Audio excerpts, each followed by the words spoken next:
Kalita kita eh. Wala no. Ha? Ay dai. Magbidyo-video na sad.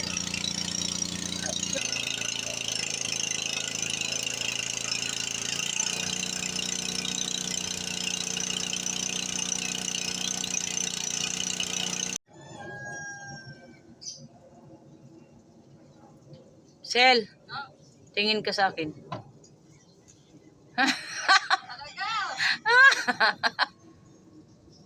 Sana all, darling.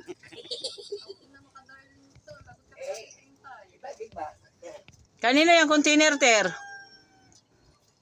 Ter!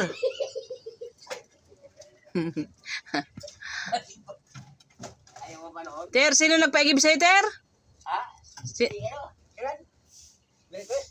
Si Kuradang naghanap sa'yo yun, paigib din.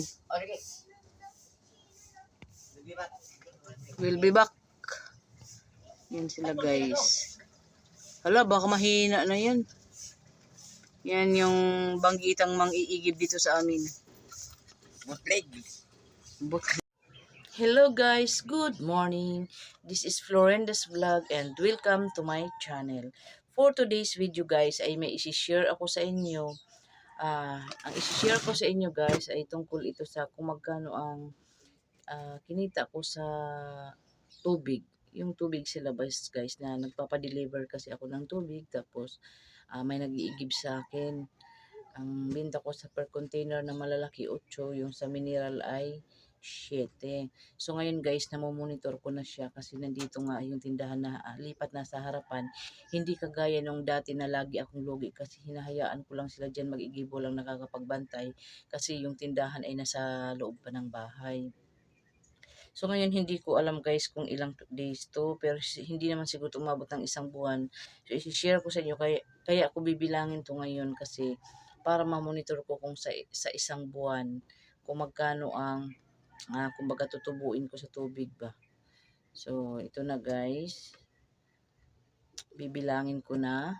Tsaka bago ko pala bilangin, ito kasi yung kagaya nitong ano na to guys, video na to. Itong video na to, kagaya nito. So, ayan. Ito yung mga nag-iigib. So, tara guys, samahan nyo na akong magbilang.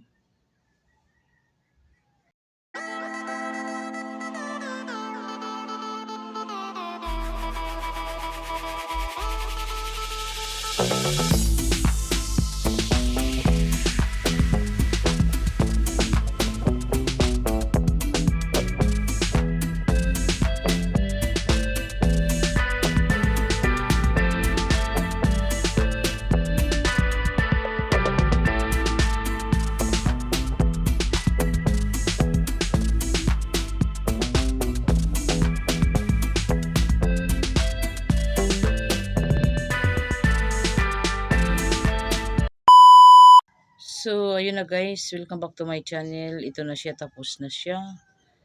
200 to. 200, 300, 400, 500, 600, 700. Ito 100, 800, 10, 20, 30, 40, 50, 60. Tapos 8. So, meron na tayong naipon na 868. Hindi ko alam kung ilang days to guys. Kaya ko na siya binilang. Para sa susunod, alam ko na kung magkano maiipon ko sa loob ng 1 buwan. So, ayun lang guys, no, ang aking share sa inyo ngayong araw. So, kahit papaano hindi pa tayo nakabawi sa gastos ng tangke. Kasi yung bili ko nung unang tangke ko guys, ito yon yung malaki. Nagkakahalaga siya ng 8,000, hindi pa kasali yung gastos ko diyan sa pagpasimento, pagpahakot, siguro 2,000, umabot ng 10,000 siya. Ito namang maliit guys, ang bili ko diyan 4,500 kasi binibenta ko sana yun sa mga kapitbahay. Tapos magpatubo lang sana ako, gawin kong 5,500, wala mang bumili, so ako na lang ang gumamit.